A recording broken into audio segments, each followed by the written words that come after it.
Stay tuned for the next edition of Zoom Landlord Tenant Talk Radio. The topic today will be frequently asked questions by landlords. Well, hello, everybody. Another edition of Zoom Landlord Tenant Talk Radio.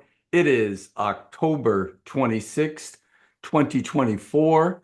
Yes, I played that same song again, I Love LA by Randy Newman, first distributed in 1987. That was 37 years ago. And boy, was that a poignant song to play after the stunning, stunning victory by the Los Angeles Dodgers yesterday with that walk-off grand slam home run.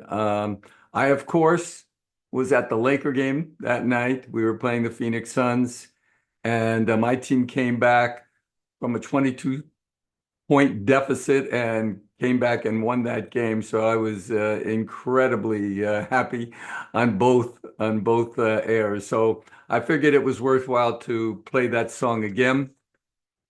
I'm going to open it up with a topic today, and that topic is landlords frequently asked questions.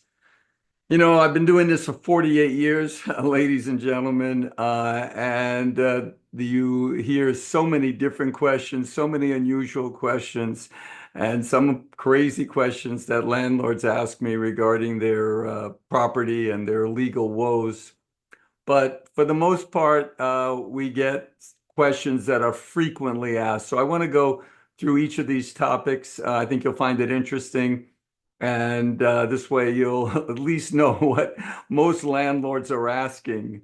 So the first one we're going to touch upon, of course, is going to be Proposition 33. Why is it important for me to know about this proposition? And also, what should I be voting on, yes or no?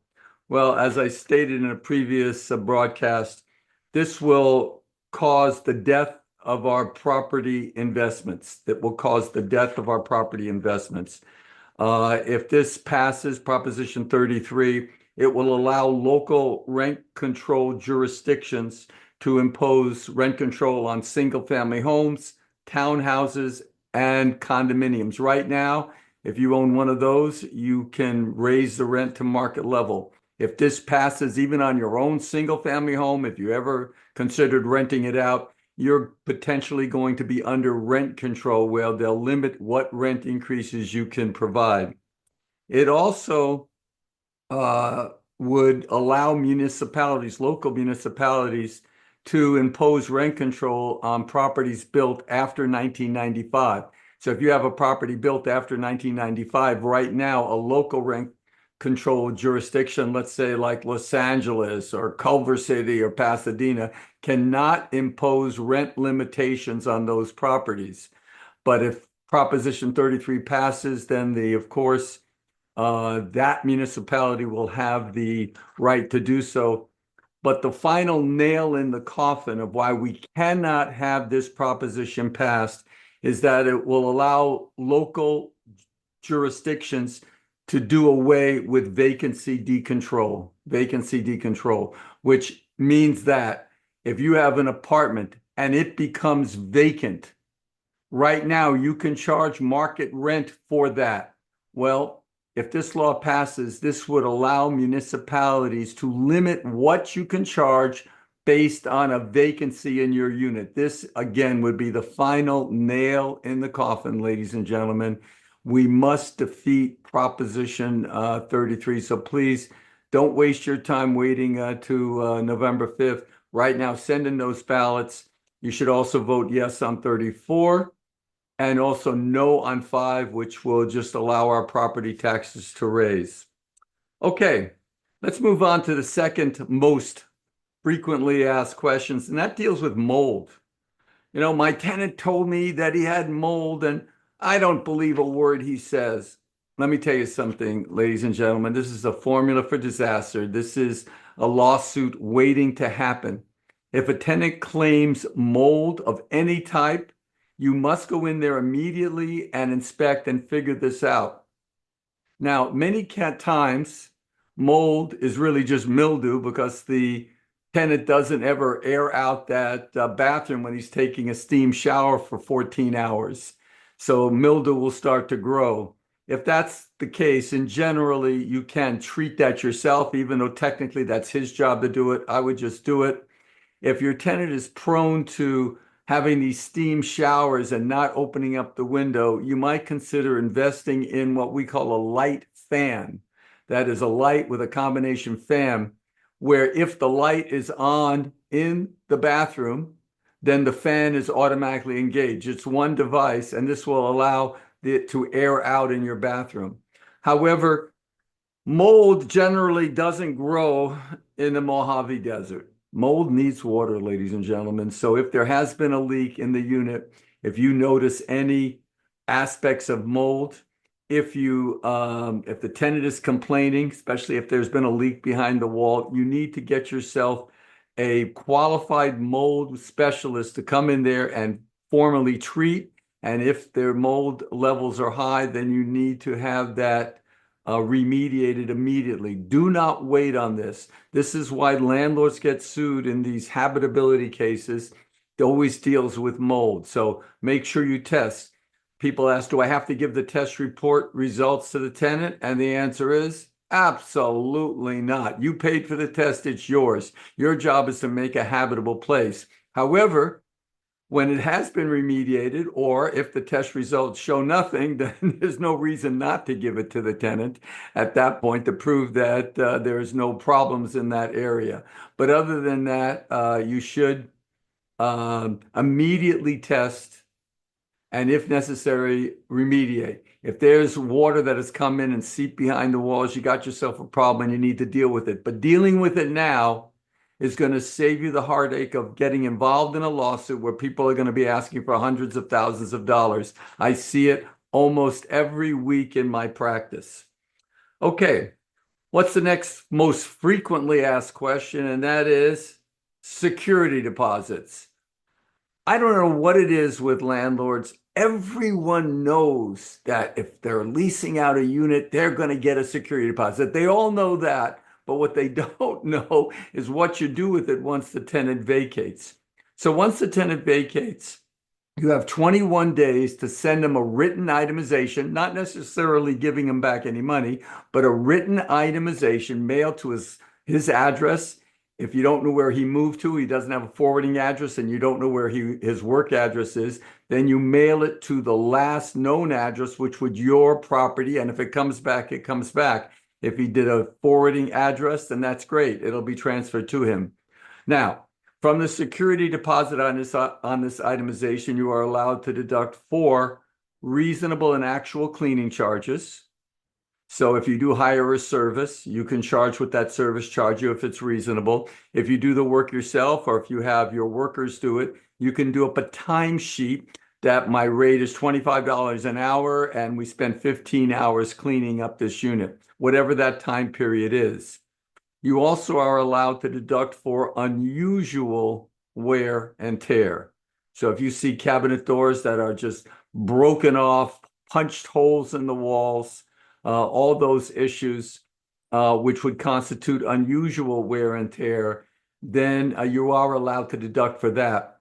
If somebody puts a bunch of nail holes in the wall, for example, because they hang a bunch of pictures, is that considered unusual wear and tear? The answer is probably not. If you look behind me, I got 4 pictures up right there. By the way, those are the 4 championship newspapers of previous Laker victories, championship victories behind my left shoulder there. But in any event, these are nail holes in the wall. I don't think that's unusual wear and tear. So once again, you've got 21 days to send him a written itemization to his last known address.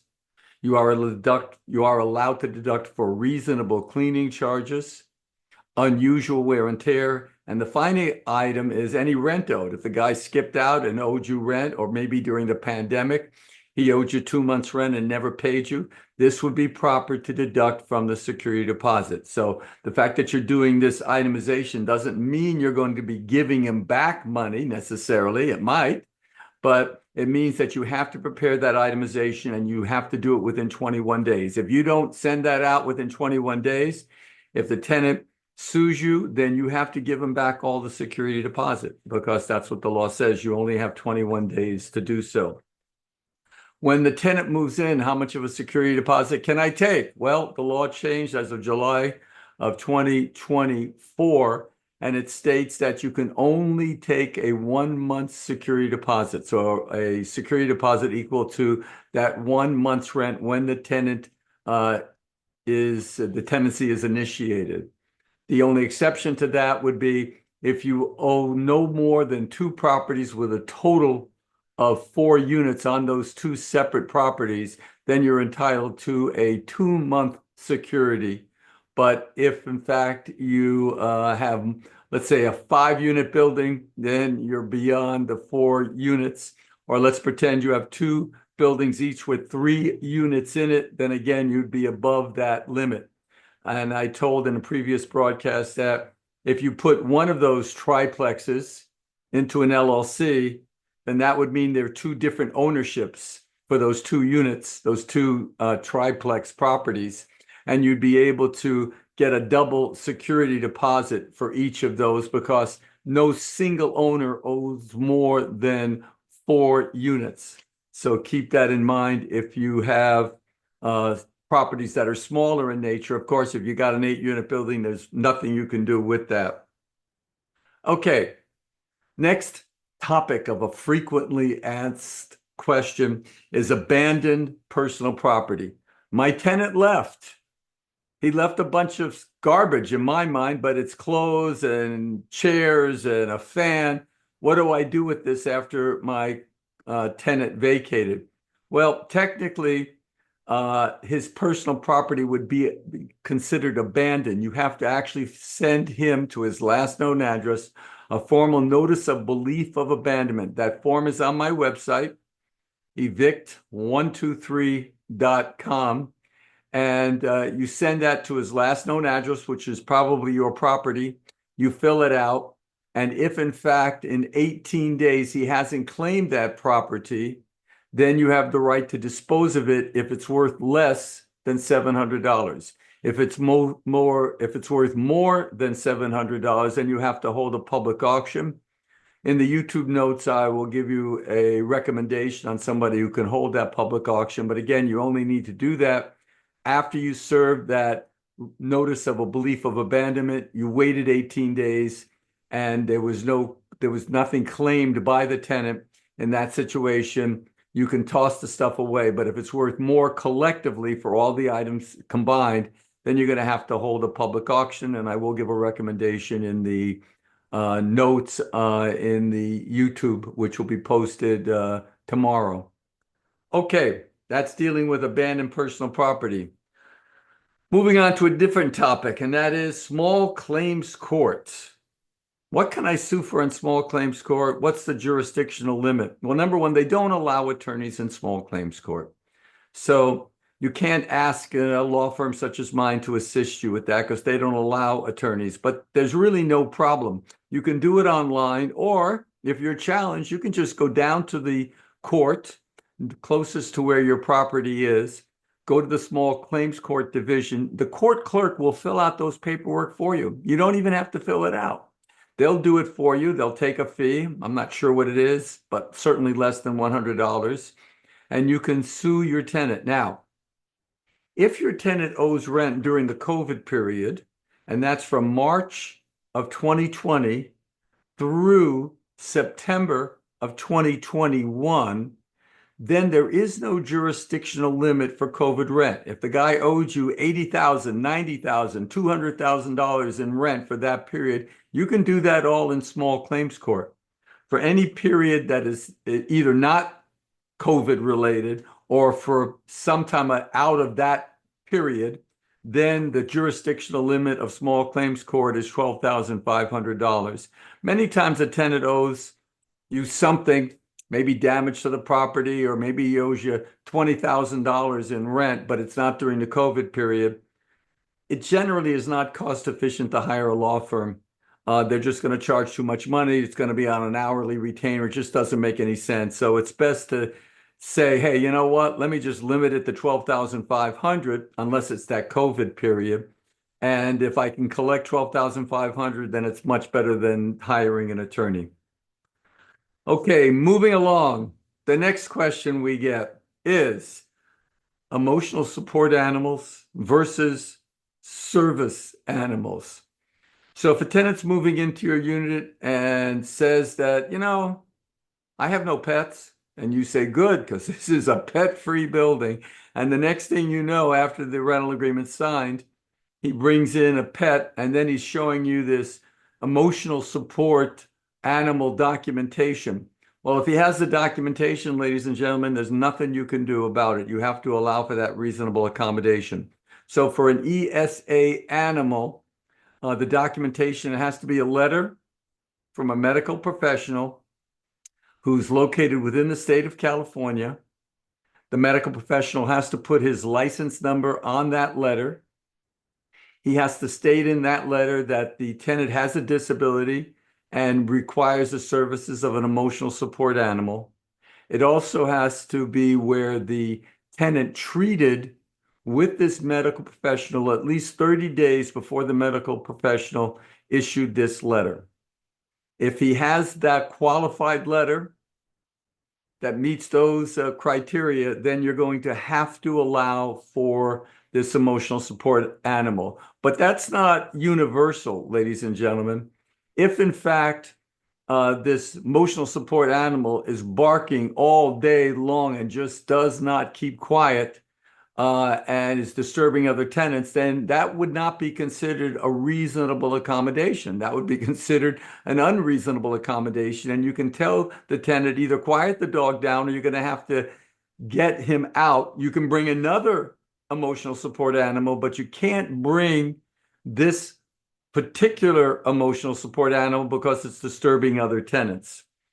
The next thing we want to talk about with regard to animals is a service animal. Now, I really wasn't even up on the law on this, but I did check this out. What documentation can you request when the tenant claims that this is a service animal? A service animal is either a seeing eye dog or a dog that will act if you can't get around to pick up things for you, like your slippers or the newspaper. Or it could be something called a signal dog. That is when someone knocks on the door, the dog will run over to you and nudge you so that you know somebody's at the door, even though you can't hear it. So what documentation can you ask to prove that this is a service animal? And the answer is nothing. You can't ask for any documentation. That's going to be a lawsuit for discrimination by asking for that. So is there anything that you can at least ask? And the answer is you're going to ask two questions and two questions only. And here are the two questions. Is the dog a service animal which is required because of your disability? You can ask that question. He has to answer yes. The second thing is, what work or task has the dog been trained to perform? What work or task has the dog been trained to perform? Those are the only two questions, and you can't ask for any documentation. So I would certainly back off if they say that it's a service animal. Okay, Section 8. That's the next frequently asked question. Do I have to take a Section 8 tenant? I don't like Section 8. I don't want to deal with Section 8, or maybe you love Section 8. But do you have to? Under California law, you do have to at least not summarily reject a Section 8 applicant. You can't say, I'm not dealing with that. It used to be prior to January 1st, 2024, that you could always reject an applicant, including a Section 8 applicant, based on credit. If they had bad credit, I'm not taking you. I don't care whether you're Section 8 or not. But that law incredulously changed January 1st of 2024. And now you can't just rely on a credit check. This is insane, ladies and gentlemen. You can't. Now you have to rely upon something called the ability to pay. The ability to pay. So if, for example, in a Section 8 tenancy, it's subsidized rent, and typically, let's pretend that the rent is $2,200. The Section 8 pays $2,000 and your tenant pays $200. So under this new theory of ability to pay, If the tenant can demonstrate, even though he has bad credit, that yes, I can come up with $200 per month. Let me show you. Here's my proof that I can. Then technically you have to take this Section 8 tenant. There's no way around it, ladies and gentlemen, except there is a way around it. I've stated previously that Section 8 will not accept a tenancy that is month to month. It has to be at least a 1-year lease. But what if, ladies and gentlemen, you don't offer 1-year leases? That from this point forward, regardless of the applicant, Section 8 or not, I only issue month-to-month tenancies. If you do that, Section 8 will not accept you. So you'll go through the procedures with the tenant. You'll fill out that application. You can still run the credit check. He does have to show you the ability to pay, but make it clear to the tenant that we only lease in this building on a month-to-month basis. That will be a way for you to prevent Section 8 tenants. But again, it has to be for all of your applicants. And there's other reasons why I recommend the month-to-month tenancy based on whether your property is subject to statewide rent control or in the cities of, let's say, Los Angeles, which if your property is subject to the just cause ordinance, it's much better to have a month-to-month tenancy. Okay, here's another one that I deal with, and that is temporary displacement. God forbid you have termites and they have to tent the building. And I want the tenants to move. You got to be out for those 2 to 3 day period. What are the rules with regard to that? Do I have to put the tenant up at the Four Seasons or the Ritz-Carlton or Hotel 6 for those 2 days? I mean, actually, it's not his fault. And the answer is no, you don't. You can ask that the tenant vacate the premises for a temporary period of time, okay? And all you're required to do under the law is to not charge him rent, that per diem rent, for the time that he could not be in the unit, okay? However, as a practical matter, the tenants are going to demand hotel expenses and food expenses and dry cleaning expenses. They're going to demand everything. Again, you don't have any legal right to do it, but since you've got to get the job done, it's kind of a businessman's decision if they're refusing to move, and then you're going to have to go through some sort of an eviction because they're not, quote, allowing access for this period of time. It might make it where you might give them some additional compensation to vacate the premises. But the law is clear. You do not have to put them up in a hotel. You do not have to pay for their food. All you have to do is not charge them rent for those days that they could not use the unit. Okay, we're now going to move. The last frequently asked questions is rent increases. Those come under the Civil Code Section 827. If you are going to serve a rent increase notice, you either hand it to the tenant or you just merely mail it. If you do mail it, you have to give them an additional 5 days for mailing. So today is October 26th, which means there's 5 more days left in October. If you were going to serve a notice to increase the rent to become effective as of December 1, then you would have to do it today. As soon as this Zoom/live YouTube meeting is over, you'd serve that notice and pop it into a mailbox today because you got to give at least 35 days for rent increases that are 10% or less. If you're going to go above 10%, then it's a 90-day notice plus 5 days for mailing. So that makes it 95 days if you're going to go above 10%. Now, here's a good example for you. If today is January 25th, and I want to raise that rent come March 1st, would I be able to serve the notice on January 5th by mailing it to the tenant? Because there's certainly 6 more days in January. And the answer is no, you can't. And why is that? Because there's only 28 days in February, or even if there's a leap year. So you would not be giving them their full 35 days. And quite frankly, landlords have lost cases on the basis that they didn't give a proper rent increase and sued the tenant because they weren't paying the increase. So make sure in that situation that you make sure that there's, if you're going to mail it as opposed to hand it to the tenant, that you give them a full 35 days or 95 days before that rent is increased comes into play. Okay, that concludes my wonderful topic on frequently asked questions.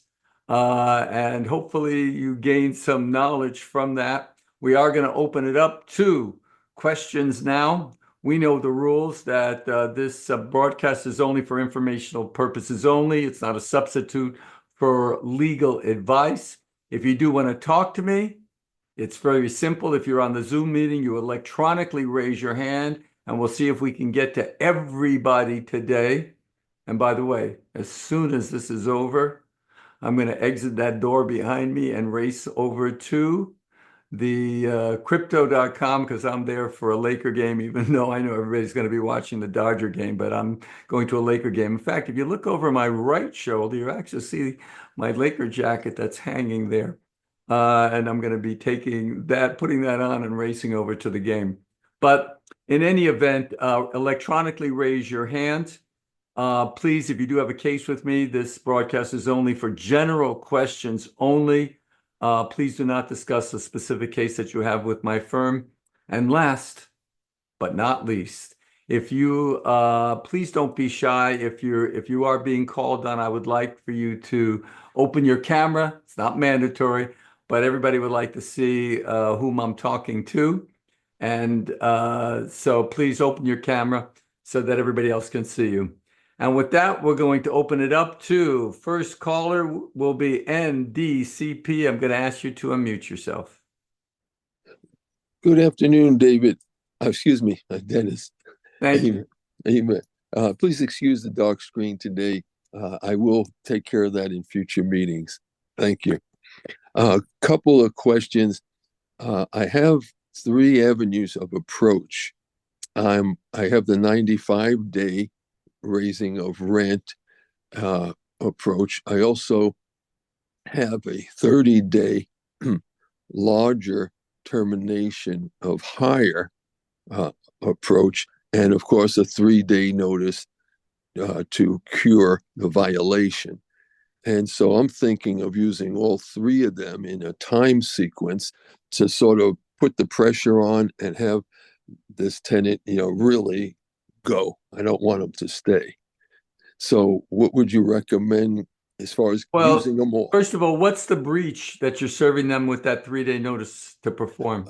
Well, he's a hoarder, unsafe, unclean. Okay. So refusing. I don't think you should serve the rent increase notice you could serve just a 30-day notice. What city is this, please? Los Angeles. You live in the same unit with him? Yes. And you have no other boarders other than him? Yeah, it's a single family dwelling, owner occupied. Right. I know it's owner occupied, but you have only one tenant renting a room from you? That's correct. Yes. Okay, yeah. So I think the safest approach would just be a 30-day notice to vacate. And that's that's a lodger. It's under 1946.5 of the Civil Code, and you can just serve a 30-day notice to vacate. I think that's the cleanest way to accomplish that. Have you had any experience with that as far as it's enforceable by the police and there's no recourse, right? He can't sue back. Okay, well, what you're referring to, and for everybody else, it does state under that code section, if you're dealing with a lodger, and I've kind of described what a lodger is, then technically, if you serve a 30-day notice, if he extends past that time, he's considered, quote, a trespasser. But you're never going to get any law enforcement agency to come over there and declare he's a trespasser. Not once would that happen, even though that's what the law is. So you are going to have to bring forth an unlawful detainer action. I see. And thank you very much. We are going to move on to Roman. I'm going to ask you to unmute yourself. Yeah, hello, Dennis. Thank you for taking my call. I have a tenant. I had a tenant who was who needed emotional support animal, and I received a letter from the doctor. I didn't have anything specific. I didn't know at that time that he needs to put his license, but it was asking me to allow this emotional support animal. This tenant passed away a year and a half ago. His family asked me to allow them to keep this animal, and I reluctantly agreed because I just probably made a mistake, but I have another tenant who who brought about 6 months ago illegally animal, and when I asked him to remove this animal, he refers me to other apartment, telling me that because they have an animal, he would be want to have this animal allowed. Yeah, let me slow you down, Roman, okay? The fact that you allowed one tenant to have an animal doesn't mean that you now have to allow the whole building to have animals. In fact, it was a special case in the first one because in that case the person actually had what they call an emotional support animal. So that's why that had to be let in. And now you didn't want to revoke that since he had been there for so long. So you tell that other tenant, no, the fact that I allowed it in this instance has nothing to do with you. I'm not granting you that privilege. But this tenant uh, passed away, and this animal stays. Can this? Uh, Can I this understand the animal states, but you're talking about a different unit, correct? yes, correct. Okay, so this different unit is using that as an example. You tell them that one has nothing to do with the other, even though the person with the emotional support animal, that person died, and but the animal's still there. It's already, you tell him that I've decided to allow that animal to stay, but that's not going to be in your case. There's nothing he can do about that. So you can enforce your rights with that other tenant. Okay, thank you. All right, thank you. Okay, we're going to move on to a regular Jim Polina. How are you today? Good, Dennis. Good to hear from you again. Yeah, nice to see So, you. It looks like you've been golfing today. Is that a? this is my indoor range. Oh, there you go. It worked well. Very So good. my question for you is regarding a violation going on for years, and I let it go by. Now I don't want to let it go by, whether it's an animal or smoking. Can I still, at my time frame, issue a notice to cure? So the issue is whether by knowing of a condition that was in violation of the rental agreement and not taking any action for months, years, can you still enforce it, or would the court declare that that's a waiver, that you waived your right to complain about it?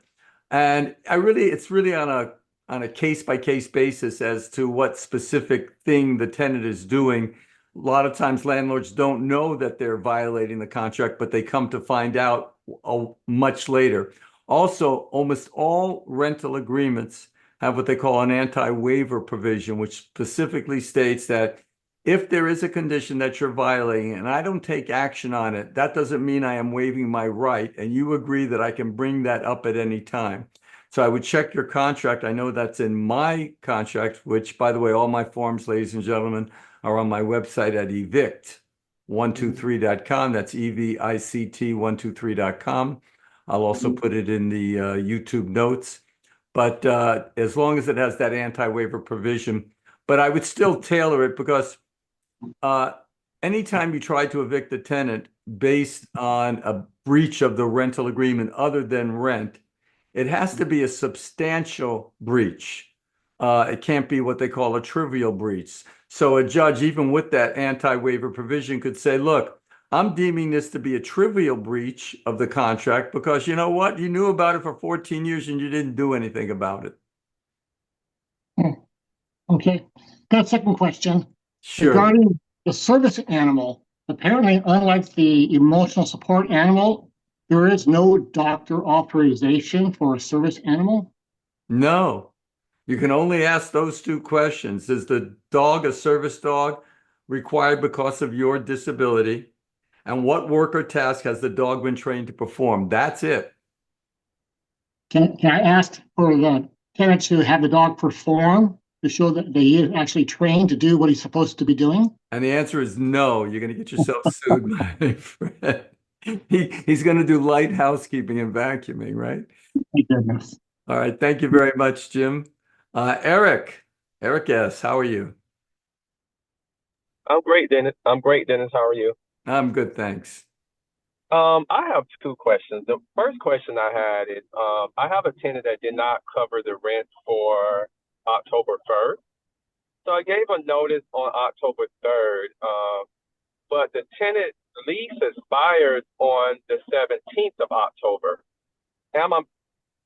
Was I allowed to give him a 3-day notice to pay rent or quit for the entire month, or should I have prorated that amount? What city is your property located in? City of Los Angeles. Okay, so in the city of Los Angeles, and I presume that was a 1-year lease? Yes, 1-year lease. So that lease did not expire on October 17th because under the just cause ordinance or under the rent stabilization ordinance, that tenant gets to stay there until your grandchildren have grandchildren, unless he does something wrong. So you were right in serving him with a 3-day notice for the full month of October. Okay. Well, you're breaking up, Eric. Oh, I'm sorry. Okay.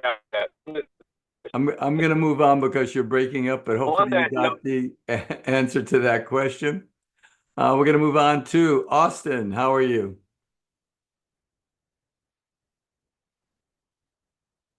Austin, are you there? Yes. Hello, Dennis. Yes, how are you today? I am fine, thank you. Good to see you. Yes, you as well. So I got two questions. One relates to money judgments, and one relates to the UD 105 form that the tenants respond to. Let's start with the UD 105. If a tenant does not request a jury trial on that form, can the tenant still show up to court and request a jury trial on the court? And the answer is what you're referring to, that 105 is what they call a general denial or the answer to the lawsuit. That's what makes a lawsuit, quote, contested. So the landlords are going to file a complaint for unlawful detainer. Then the tenant, if he wants to contest the proceedings, is going to have to file this general denial or an answer, that form 105.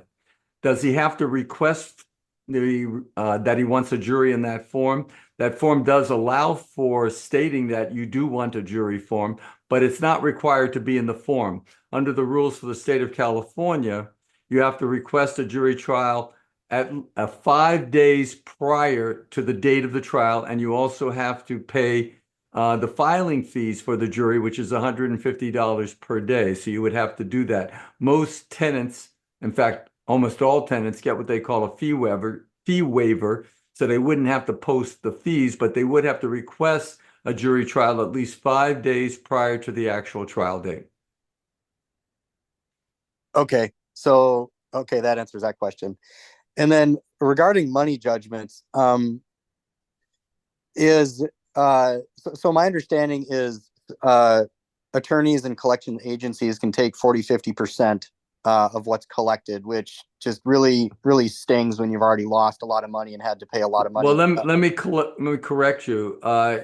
Collection agencies or attorneys are not bound by any specific percentage. This is what we call a contingency fee arrangement, where the collection agency or the attorney's office like mine, we do millions of dollars in collections per year. We don't charge any upfront money. It's based on a contingency basis.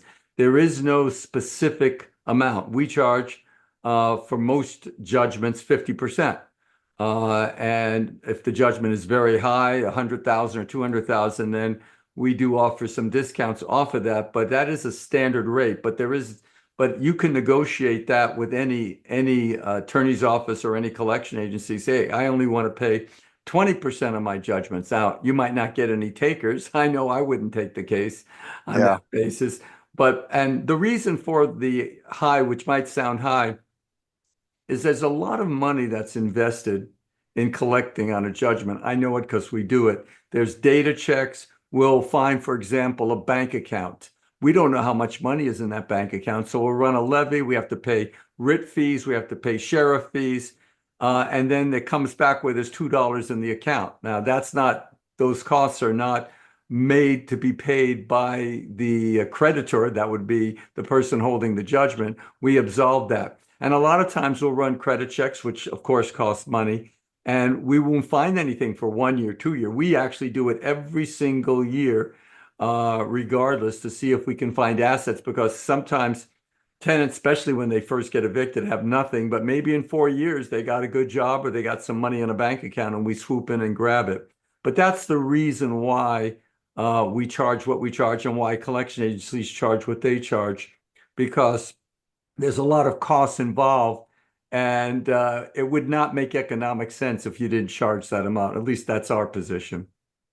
Yeah, I guess my question was, is this one of those things that if I file a substitution with the court to do it on my own, is this something that, because I have if the landlord has the tenant social security number, is that something, do you think a landlord would stand a fair chance at collecting on, or is it just better to have the attorney do it? Well, without sounding biased, the reality is the paperwork involved is not the easiest to prepare, number one. And number two, the fact that you have a social security number means absolutely nothing. If you want to collect, the ways to collect are either you're going to attach a bank account, so you'd have to know where he banks, and you'd have to also know where he's working so you can garnish his wages, or you'd have to know what if he owns any real property so you can attach real property. I mean, those are the basis of collecting. So it's not just knowing how to fill out the paperwork, it's knowing where the assets are. Otherwise, you get yourself a writ of execution for money, but what do you do with it? So Yeah. anyway, Okay. thank you very much. Appreciate you. Hovik, I'm going to ask you to unmute yourself. Good afternoon, Dennis. Hello. I have two questions, if I may. First, both questions regarding apartment building located in Glendale. I have a tenant whose rent is $2,500. He zelled me $2,000 beginning of the month and promised to pay the rest. He did some damage to the unit, which I had to replace, like window blinds and stuff like that, and I gave him a bill for it. He zelled me pretty much that plus a late fee, but not the rest. If I want to, if I want to serve him with the 3-day notice to pay, do I count the second zell as rent? Do I count it as him reimbursing me? What's the best way to submit the serve him the 3-day notice? Under California law, the debtor gets to choose what debt he is paying. So you need to go back to the tenant and say, you sent me this money. What was it for?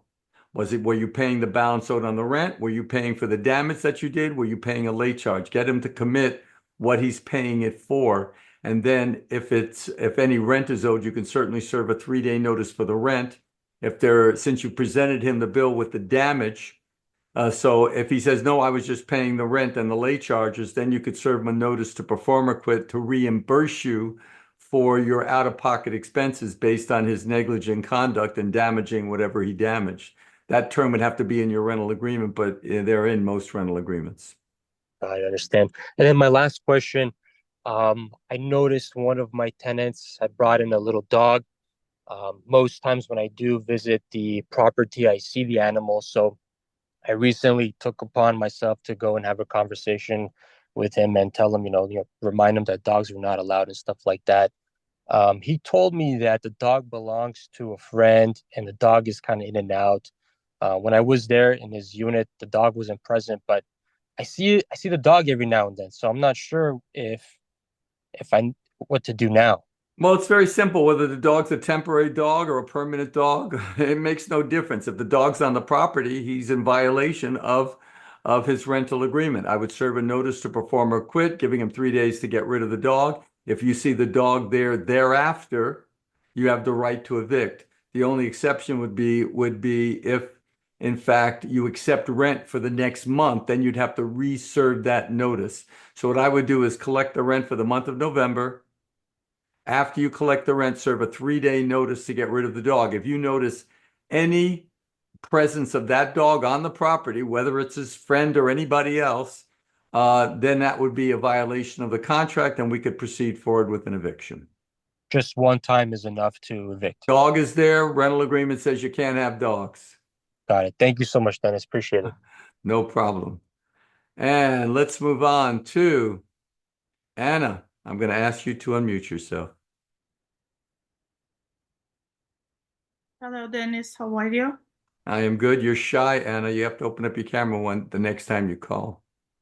I will, thank you.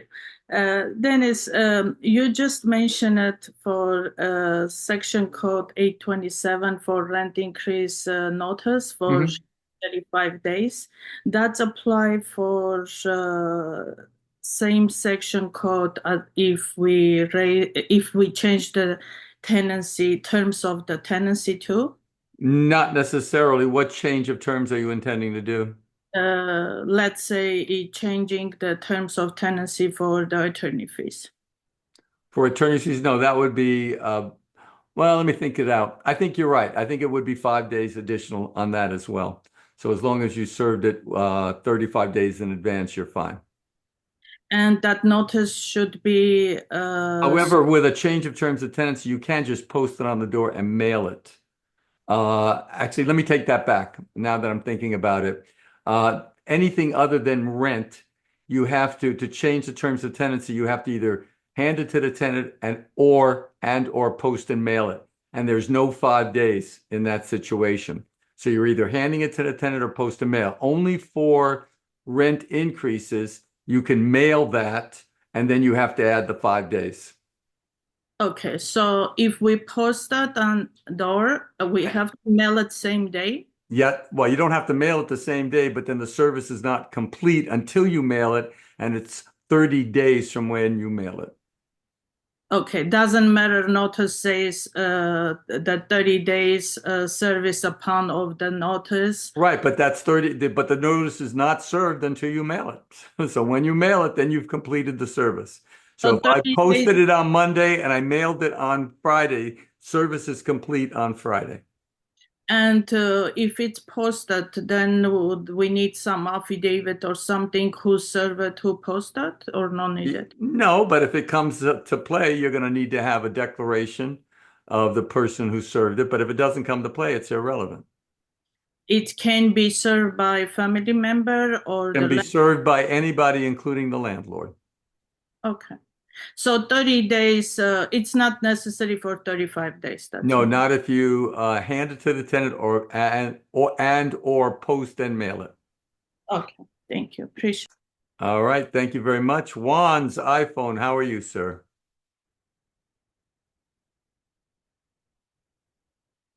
Hello, Dennis. Can you hear me? I can. Thank you for showing yourself. Thank you, Mr. Block, for answering my phone.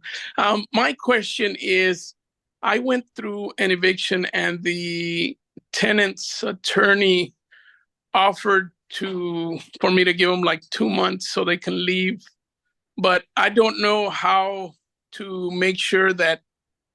How do I go about in court to make sure that it happens, that it's guaranteed? Right. So you never want to just take anybody's word for that. And you don't even want to have a contract that says, I'm going to move on such and such date, and you're going to waive the money. You want to have something called a stipulated judgment, since there's already a lawsuit filed.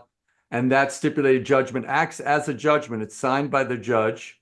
And then those terms can be enforced. So if the tenant doesn't vacate when he's supposed to vacate, you can get yourself something called a writ of possession, and you would send that to the sheriff's office, who would then enforce that. Okay, yeah, because we have court Monday, and she says she was going to she said she wanted to turn it in on Tuesdays. I said, no, I'd rather be there and have the judge sign it. You got it. So it's stipulated judgment. Okay. Yes. Thank you, Good- sir. I appreciate your time. Good luck to you. Okay, we're moving on to GKP. I'm going to ask you to unmute yourself. Hey, Dennis, how are you? I am fine. Hey, so I had a question with regards to Just Cause. City of LA, I believe after 6 months, they're covered by that if it's non-RSO. That's correct. That's why I was recommending just do a month-to-month tenancy. So if you don't like the tenant after 4 months, you could just say, hey, here's a 30-day notice, leave. We've been doing month to month. If I go like 5 months, that still gives me that month gap where I could let them go. Is that okay? Because we've had like people rent and they. Are you saying a 5-month lease or a month-to-month lease? 5-month lease, so they at least stay there for 5 months because we had. Well, then you don't need to serve any notice. You're just going to send them a little letter at let's say halfway through the 4th month or at the beginning of the 4th month, say, hey, your lease is over at the end of the 5th month. and I'm not renewing. It's not a formal notice. It's just that, hey, I'm not renewing. So that works. And then it also covers me for Section 8 as well because it's not a year lease. Is that correct? Well, Section 8 will not accept a tenancy unless the landlord's offering a 1-year lease, which you're never going to do. Okay. And then the other question I had was, if you're looking to collect from somebody and they move out of the state of California, does it make it more difficult for your company or your group, for example, to go collect if they're It like in New certainly York? makes it more difficult, but a lot of times the person is working for a national company or the person is banking in a national bank, like Chase Bank, so we can grab funds from a bank. But if the guy's not working for a national company, he's working at some dry cleaner in Utah, the chances of collection are very slim. Okay. All right. Thank you so much. Thank you, sir. Moving along, Simon Tan, I'm going to ask you to unmute yourself. Hey, Dennis, how are you? I am good, thank you. Great. So I have a couple questions. So we managed 2 single-family house in the city of Eastville in California, and one of the tenant, she's been there for less than a year, and then her lease is expiring at the end of the year, and she has been always paying her rent late, and then currently she's missing the September, like half of September, and also October's rent, and then we're looking to serve her a 3-day notice to pay or quit. And my question is, can I serve that 3-day notice along with the notice of termination of tenancy altogether? It doesn't make sense to do that. Just serve the 3-day notice. She's obviously not going to pay, and you're going to proceed forward with an eviction. In order to say you're terminating it, you say it's a single family residence. Did the person move in after November 2020? After November of 2020, correct? And in that rental agreement, did you have a specific provision that states this property is exempt from statewide rent control? Yes. Okay, so you don't need to serve any kind of a termination notice, as I told the last person. If the lease expires by its own terms, you just send them an informal letter saying, hey, by the way, your lease is over as of, let's pretend, November 30th. I'm not renewing. I expect you to go. But since they owe you rent, you don't have to think about anything else. Serve a 3-day notice and you're going to start the lawsuit in 3 days. If thankfully they pay that rent within the 3-day period, then send them a letter saying, hey, by the way, your lease is over on this date. We're not renewing. Got it. Okay, thank you. Thank you. Oh, sorry about that. We're going to move on to another Simon. I'm trying to get through all the calls. And I'm going to ask you to unmute yourself, Simon. Hi, Dennis. Hello. Hi, thank you so much for taking my call. I'm so sorry, first time caller, but I cannot turn my video. I'm not sure how. It's the first time. Okay. Usually on the bottom of the Zoom, it's there. You'll see a picture of a camera, and you just click on that. But that's fine. I guess I cannot find the camera on this computer. Anyhow, I have a question here. I inherited, or let's say I had an exchange 1031 during the COVID, and I have a rent control apartment building in Van Nuys with tenants who are basically bringing dogs left and right into the building. Some of them do have 3 or 4 dogs and claim that they're emotional support animals. I have actually tried to see if they can provide any letters or anything. Is any remedy to this as far as getting rid of them, or well, yeah, as far as dogs, or because I require to show a license or vaccination or have a renter insurance, but they're refusing to do so. Okay, as I stated in the beginning in my opening topic, dealing with emotional support animals, you have a right to ask for documentation if this is in fact an emotional support animal, because otherwise that's a violation of the rental agreement. So on that basis, you can ask the tenant to say, I need to see a letter from a medical professional which shows what license that he is licensed in the state of California, and that he indicates that you have a disability and you need the services of an emotional support animal. It also needs to demonstrate that he treated with that doctor at least 30 days before issuing that letter. If they're unwilling to show that, or they don't have that, you can issue a 3-day notice to perform or quit to get rid of that animal. If the animal's still there, you have the right to bring forth an eviction.